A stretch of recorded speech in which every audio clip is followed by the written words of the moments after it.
Hello and welcome everyone in another episode of Researchers Celebrity.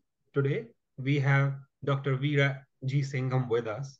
And in India, Singham is a big thing. So today we are going to have a great conversation with Dr. Veera. A brief about Dr. Veera is like Dr. Veera has done his bachelor's from Universiti Sains, Malaysia. And after following his passion, he started also PhD and completed from the same university in applied entomology. Following which he moved to Japan in Reikan Advanced Research Institute, Tokyo, where he worked on synthetic biology, and moving back to Malaysia. Now, presently, he is faculty assistant professor at University Sains Malaysia. And with this small brief introduction, I would like to welcome Dr. Veera and thank you for taking time out. Thank you. Thank you, Dr. Raja, for inviting me for this session. I'm happy to meet you again. Well, still not in person, but I'm good. It's good to catch up at least online. So yeah, it's amazing. So our first question, how it goes is like, how and when you decided that you wanted to be a researcher? So actually, for where people would say there are two ways how you probably would end up as an entomologist. Or so one is you grew up liking insects, you collect insects, and then you have pet insects, and the other one you grew to like them as you grow up. In my case, I'm actually have fear of insects when I was growing up. Okay. Actually, I'm the kind of person who would like to run away when by mere sighting cockroaches and stuff like that. So little did I know that I would one day end up having a profession as an entomologist. So that is a very interesting turn of an event. So what happened is that when I was in doing my bachelor's degree, so during the second year of my degree, we get to choose our majoring, like what kind of major that you want to follow as part of your bachelor's program. And back then, I was actually joined University Science Malaysia for the program biotechnology because that was very popular and I really into molecular biology, which I'm still. And then I was introduced to this topic, this course, entomology, and kind of fascinates me. So it made me realize that all this while I'm scared of insects because there's so many things that I do not know about the insect. So we are fearful of something when we do not know a lot of information about it or about them. So the more I learn about it, I think insects are really fascinating. The facts about them are really cool, in my personal opinion. So instead of being fearful, I grew to like them. So then when I started is when I did my final year project for my honors work. So this is where I was introduced. So I still like molecular biology. So I talked to my supervisor then that I wanted to do something that involved molecular biology, but using insects as the model. So, and I was lucky enough to get a project that have these two areas. So I was working on the population genetics work on termites as a start. So that is where I started to work with insects. And from there, I just kick off and now. Nice. So this journey from afraid of insects to get into love with insects. I know, This right? is the like life of most of the researchers to start with, and then they ended up. So, how I was know. the journey of the PhD? Because Mm, within a short period of time, when you were doing your bachelor's, you made up your mind that you want to do a PhD in that, exactly. and then how that went. All right. So right after my bachelor's program, so as I was graduating, I did receive an offer to work in Singapore, in industry. So industry is quite popular for people who did degree in my area. Most of my colleagues ended up in industries. So back then, for some reason, I was like also received an offer to do my PhD directly. And then I was considering these two options. And then something in me tells me that I think I might fit better as an academic. And I do like research personally. So that's why I decided to go for PhD because until now, I still like doing research. Yeah, research is difficult. It's challenging, a lot of failures, as you know, obviously, but that's probably what makes it more exciting, because when you're able to overcome these challenges and you get to get new findings and publishing, so that is something very, very interesting to me. So PhD, I think, like most of us, it's not it's not easy, obviously. So if you ask my experience about my first year of doing PhD, I encountered like a huge stumbling block. I was working on a project like developing new markers for termites that I was working back then, and I couldn't get it. So if I couldn't get this, I wouldn't be able to move on and to the next stage of the research.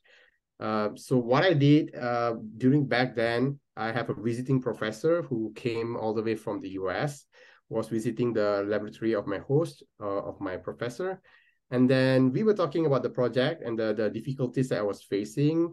And this was a time where we have next generation sequencing, so NGS. So this was the time where NGS is getting more popular. So back then, there's only one. We call 454 pyrosequencing. So that's the only one that's available back then.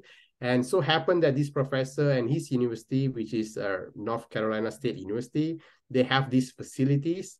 So what happened that he invited me to join his lab to do this chapter of my PhD work. And so I'm so glad that I was granted as a visiting scholar back during my PhD. So I went to the US and spent some time, and I managed to settle the part that I was missing in my research. So thanks to the technology, thanks to the timing, so I managed to complete the chapter. And when I returned to Malaysia, so then I can proceed and do all my other chapters. So that was like one of the major part that I faced during my PhD. Nice. So this brings us to the part of collaboration and networking, Yeah. because as you mentioned, there are so many research scholars during their PhD, or even, at any point of their research career. Mm-hmm. These roadblocks are always there. And that's when we need someone to either collaborate or Yeah. get some guidance from. Yeah. So how was that experience coming from Malaysia to United States, and obviously achieving the academic goal, but when students go out, like that share, because what we want here at Researcher Celebrities is to give this idea that researchers during their PhD also can avail these fellowships, which are, there are plenty of fellowships, different countries offer different fellowships. That's And right. as you mentioned your part already, like moving from Malaysia to United States for your academic work.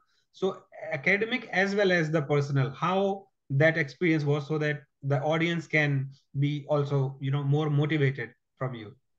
Sure, of course. So I was both excited and nervous at the same time. Nervous because that is my first time I'm flying solo and flying all the way to the United States, which I've been, aiming to go there one day.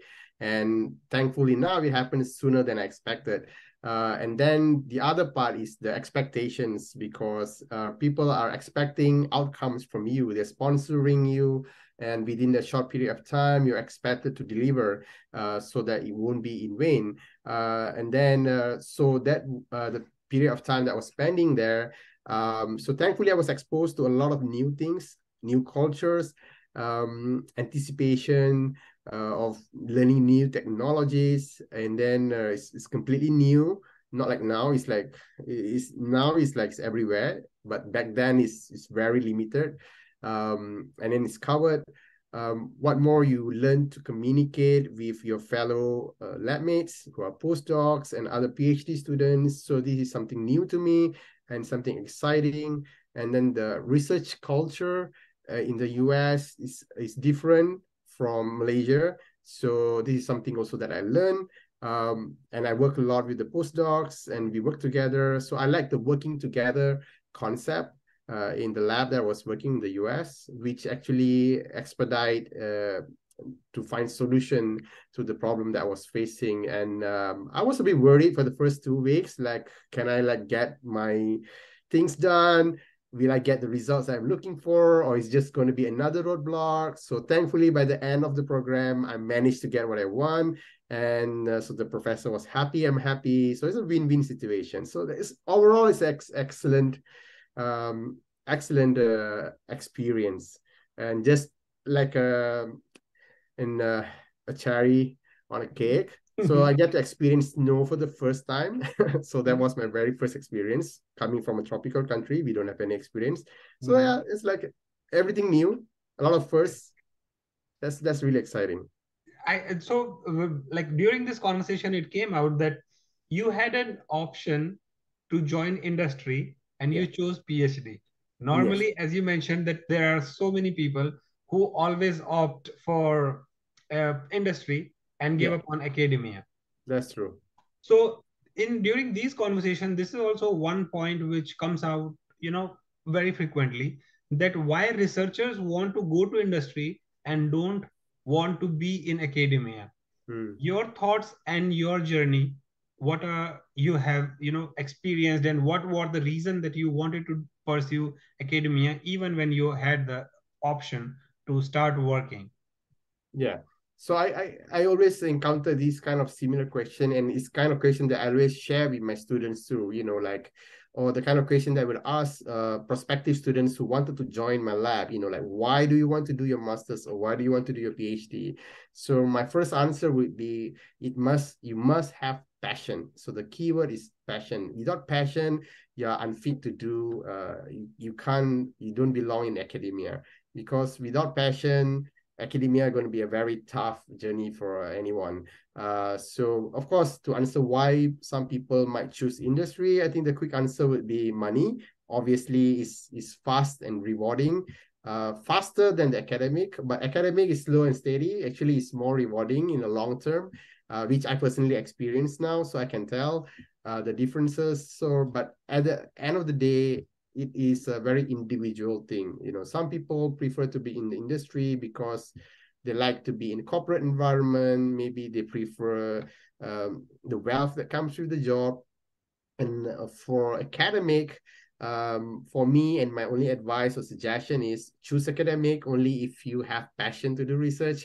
Don't choose it if you think it's an easy thing, because I think you and I would probably believe that a lot of people have the misconception that as a lecturer or as an assistant professor, it's relatively an easy job where you just sit and then you teach and then you get money and then you get a grant. Well, this is not the reality. The reality is academic job is just like any other job. It has its own ups and downs. But what keeps you going is only if you are passionate about a job. If you don't have passion about it, I don't think so. This is a good fit for anyone that pursuing this career. Yeah, and going to the saying, what we always say, that once a researcher, always a researcher. Doesn't matter where you are doing research, either in academics or in industry. You are a researcher, you are a researcher, and it is up to you what you sign up for. So, just to give a brief about the life of faculties also. How about you? Dr. Veera, when you just mentioned about, because this is the first time when it is coming out, we had various faculties at different stages of their career, but this is the first time when faculty is saying about the stress it comes, because what other people thinks that faculty job is to teach and to do research. What in reality it is more than that, as you mentioned. Would you like to share some of that with us, so that the prospective researchers who are still in dilemma, that shall they join academia or industry, so that you can help them? Of course. So yeah, as a researcher, as an assistant professor, for example, you have a lot of obligations besides just teaching. Teaching is just one part of your career and of your job description. But research, when we talk about research, so we're talking about resources. So as an administrator, as a researcher, as a PI, you need to always be able to find those resources to fund the research. So the first thing, or one of the main challenge, is to get grant. So research writing and grant writing and acquiring grants is one big challenge, because without research grants, your lab will be dysfunctional, because you won't be able to purchase things for your research. You won't be able to hire students, pay for the consumables, and so on. So the second thing is, let's say you have acquired the grant. The next thing is to find students. So supervision is next. So you need to able to find students that join your lab, recruit students to do your master's program or PhD program, and you need to supervise the student. As simple as it may sound, but it's not that simple, because whenever a new student join your lab, they are new. So it's our job to guide them so that they are on the right path, and hopefully they will graduate with distinction one day. So it's a very healthy communication. You're lucky if you get a good pairing of student supervisor relationship, but dealing with humans. So the reality is not everyone is the same. We may have students that we may have difficulties in between student supervisor relationship, and in some cases we have a very good relationship. So this is just like everything everywhere else. So what else? Publishing. So what happened now compared to maybe 10-20 years back, now it's a KPI game. So all the universities are trying to do the ranking game, the KPI game. They wanted to uplift their university ranking status, so that they are pressuring the young academics, or any academics in general, to produce more paper in a shorter time with a limited funding. So that is, I would say, one of the biggest challenge for present day researchers, present day academics, because we have issues where the university are pushing us to produce more papers in a very limited given time and a very limited funding. So this is challenging, especially now journals are turning into open access, for instance, and open access is fast option to get the papers published, but at the same time, it's an expensive option. And of course, as a researcher, I would prefer to also go for like subscription-based journal where we do not have to pay for the publishing. However, these are relatively slower. The process generally is much slower compared to the open access, and there's a time concern. So yeah, always in dilemma between these two, how to set your targets, how to make sure you can achieve your targets within the given time. So this is another challenge that you're facing. Of course, apart from that, you do have a lot of administrative work, meetings, and you have to be part. Well, for my university, we still need to engage in community services and consultancy works and all this. So we have a lot of categories that we need to excel. It's not just one area. So we have to be like really multi-talented. So if you're signing up for academics, so this is what you're up for. Nice. So with this brief overview, I believe that the researchers at least have gained some more points, even if you are aware of that there are the things which comes with the designation. But what is the most important factor? As Dr. Veera mentioned, that he asked his students that why they want to do PhD. The same question I think every researcher should ask at any point when they are making any decision, either to move to industry or to take an academic job or whatever they want to do, that why really they want to do that. And if the answer is passion, then I believe there is no question that you should pursue it. Yeah. Going back to the passion, Veera, when starting from a kid, when you were afraid of, any kind of insect, now when you have studied so many of them, a researcher has evolved in a way, but how about a person? So the reason why we are asking this here is we all believe that PhD is a training which trains you for lifetime. That's right. Now, going back to the research part of the researcher obviously evolves in their research, new technologies come. But how you say that your PhD has trained you for the life? Like when things were not working or under stressful conditions, be it family and be it at the work life balance. Nowadays, researchers always talk about work life balance. So, what are the contributions which you can say that, okay, you couldn't have earned this if you had not done your PhD? That is an excellent question. Kind of waiting for this question now, but it's really good question. Yeah, because it's true. It's really true. I totally agree with you that PhD is actually a ticket that it's a learning skill. It's a lifelong learning skills preparing you for life, not just in the academic field, but also in life. Well, one of the greatest thing that PhD taught us is about how do you survive in challenging situation. How do you overcome this? It gives you the thinking ability. For me, PhD is doctor of philosophy, right? So technically it actually develops your thinking capacity, your thinking ability, how to problem solving. So this is very much applicable in real life situations, so that because problem solving is one of the main component of doing your PhD or in research itself. We have a solution and how we break it down and how we find solution to it. So of course we can do it scientifically or not. And another thing is about perseverance. As I mentioned earlier, when you do research, especially during your PhD, you will encounter a lot of failures, but it's all the process. It teaches you the thought process. How do you overcome this? And how you get to go through this eventually. So of course, for those who already graduated PhD, they have learned these skills, how to persevere in the most difficult times. And so those skills are super useful. And I find it is really good. I personally experience like all these skills that can be very useful for my academic career as well as my personal life. So yeah, that's two main skills that I think I acquired from PhD. Of course, we have many other smaller stuff, but these are the two main things I would say. Okay, so now here, when it comes to the work-life balance, as a researcher, what are your experiences? Yeah.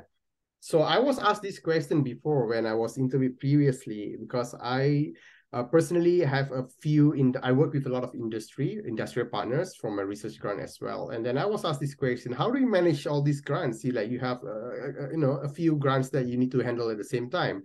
Then so my take on this is like prioritize. So you need to prioritize. It's always impossible to do everything at the same time. So my strategy is to prioritize your work.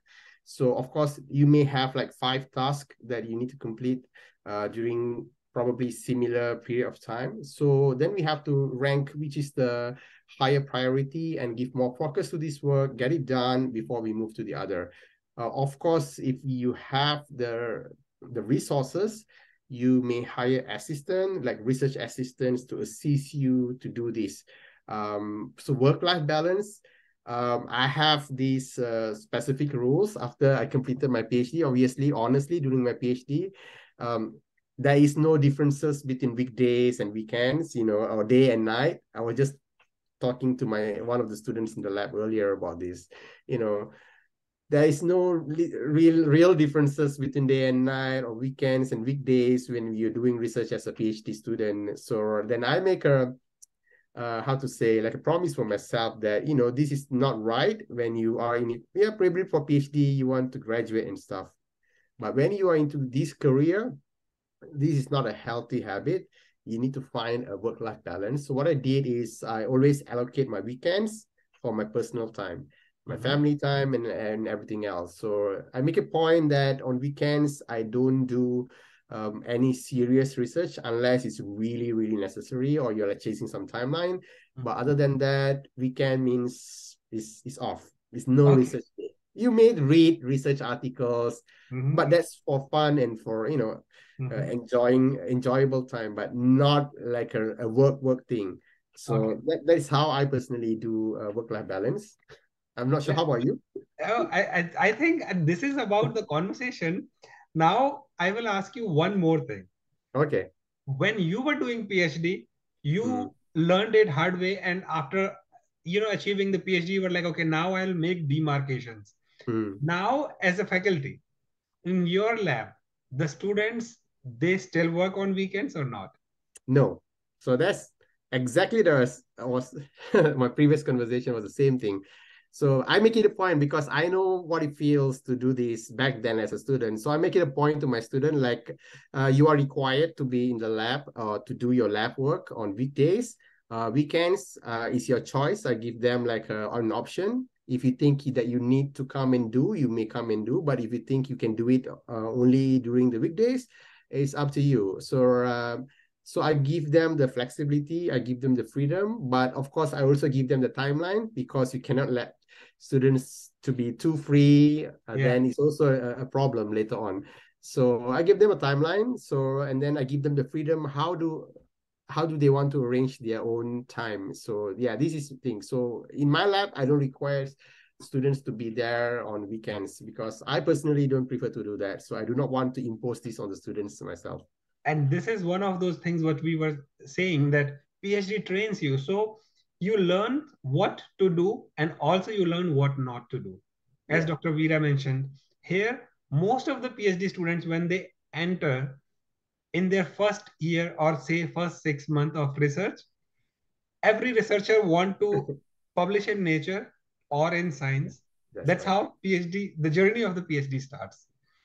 After 2 or 3 years, they just want to publish. And when they just are approaching fourth or fifth year, when either the funding is going off, then they just want to compile the PhD. And this is the point where we need mentors like Dr. Veera, who gives this freedom with the timeline that, okay, this is the timeline which you have to work on for the over of, be it months, be it weeks, or be it years, that you have to follow that. It is up to you. So now the student has this freedom that either they want to work on weekdays or on weekends. The PIs who follow this, like, kudos to all of them. But there are PIs where I know a couple of, it's not even about the PhDs, the postdocs, they sleep in lab. Yeah. And when I see or when I come in contact with anyone of like this, then I always say that you are a human first and a researcher second. That's right. You should not compromise on any of the things which you believe once in a year or once in 5 years is fine. Staying in lab for night, it's okay. Adjust. Even then I can say that, was that actually necessary, or it could have been bypassed or arranged some other way. But until and unless a person stands for itself, we have seen students, and there is sometimes the discrimination also, like boys has to stay for late, girls are going early, or something like this. I believe that if we can learn the first rule of PhD, the time management, because it is, that degree is not for eternity. There was like 10-15 years ago, you can do your PhD in 5 years, 6 years, 7 years, or 8 years. Now with this world, it is about how fast you can get it with all the resources available. The technology is that great. So Veera, now you have also seen this change, the shift from the number of PhD years it takes, or the resources, as you mentioned, that you also traveled from Malaysia to United States to get things done going. And now with all of us, like, even in India or in Malaysia, now things are so connected that you can just send samples for sequencing or synthesis of oligos. It is so fast that you can do whatever you want. Now comes to the time management. Like, how do you train your students to manage their time? So what I do is normally I do a progress monitoring, but it's not a very formal progress monitoring. So what I do, like by end of the week, I just want to know what is the current progress of their work. And during the beginning of the week, I normally ask what is their plan for the week. So it's not too taxing for the student, not too taxing for the PI, but I want to know what's going on all the time. But I don't believe in micromanaging. I don't like micromanaging because I don't think so that's the way to do it. I've seen personally this concept done like by other PIs, but it's not my strategy. I don't like this approach.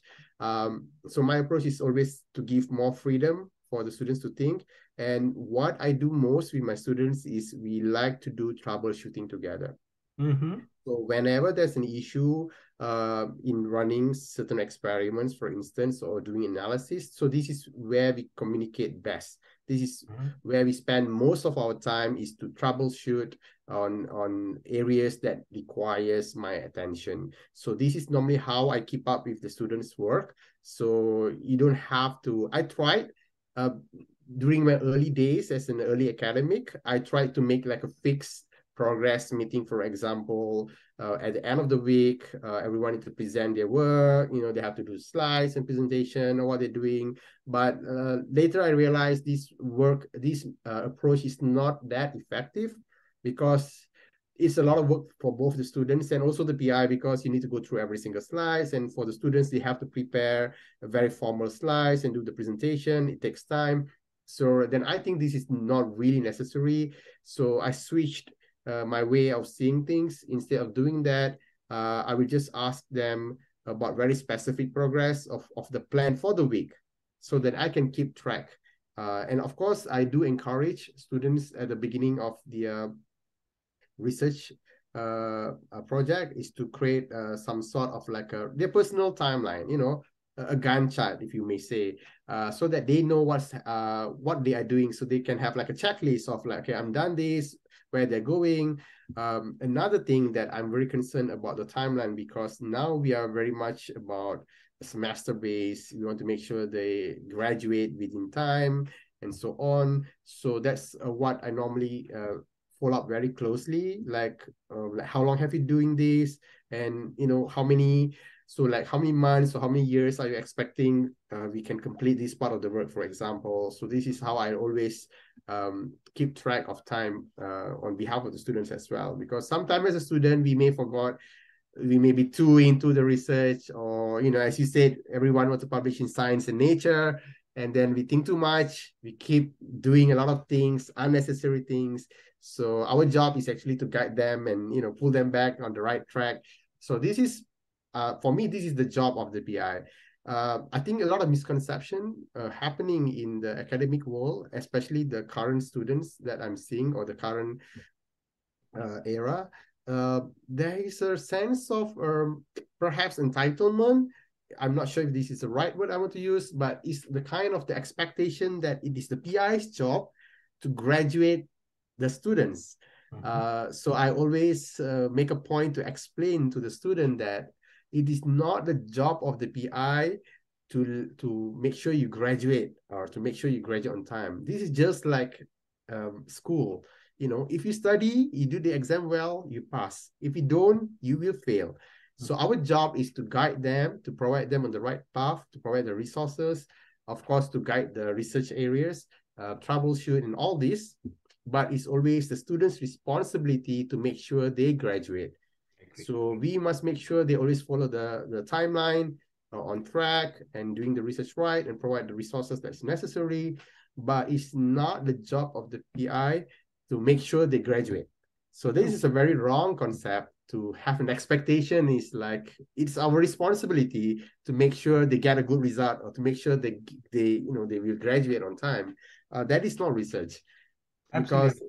that is not research. For me, that is not research. Research means you have to most likely go through some kind of failure. But what I notice, some of the recent students, they do not want to go through failures. Probably why it is more enticing to join the industry, because the moment they face failures, so this is where the real challenge comes. This is where you see the real personality of the student, for example, whether they can take it, whether this is research is for them, or they just want to quit, go to industry, for example. So this is where you can really test the students' ability to do the research, in my personal opinion. No, I think this is something which is well known about research, that failures are the litmus test of any researcher. And this is where the idea of perseverance comes, that till when you can stand. And there are famous quotes about it, that the man who stands last is called as winner.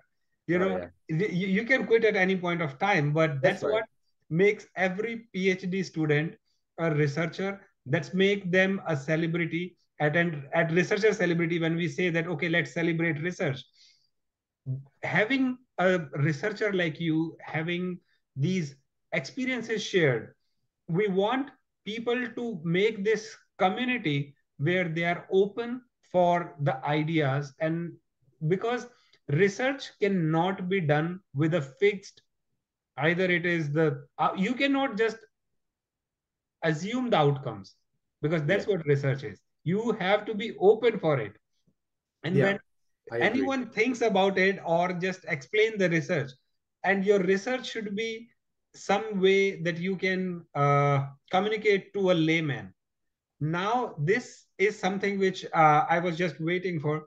Dr. Veera, when you explain your research to your students, it's easy because they know your expertise, the lab, they know what they are, ready for.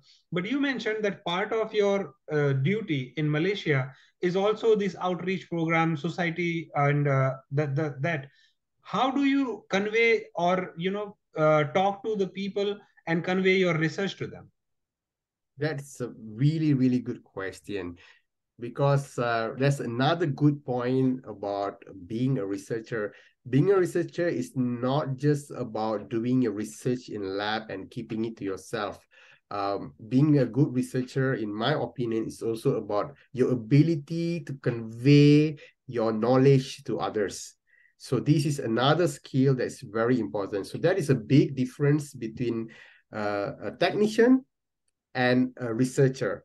So a technician is someone who excels well at doing things, operating machineries or instruments or doing the experiments. But their aim is not to deliver or to convey knowledge to others. But the job of a researcher is not only doing the research, but it's also to disseminate knowledge to others, to convey the knowledge to others. So yes, as you said, we must be able to spread the knowledge in a very layman term. So in my department, we always have opportunities to deal with school children and college students, where we invite them to our department and then we expose them to science in a hands-on practice. Of course, when we develop modules for them, we have to be very sure, we have to be very careful not to use jargons. So we have to be very careful in the way we create the model, so that even a simple uh, children can understand easily, or students have no issues understanding the terminology used in the science. So science should be exciting.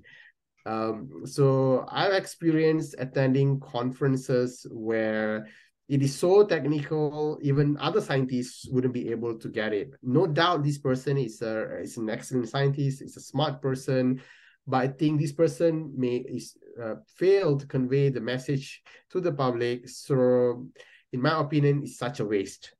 So it is always good practice.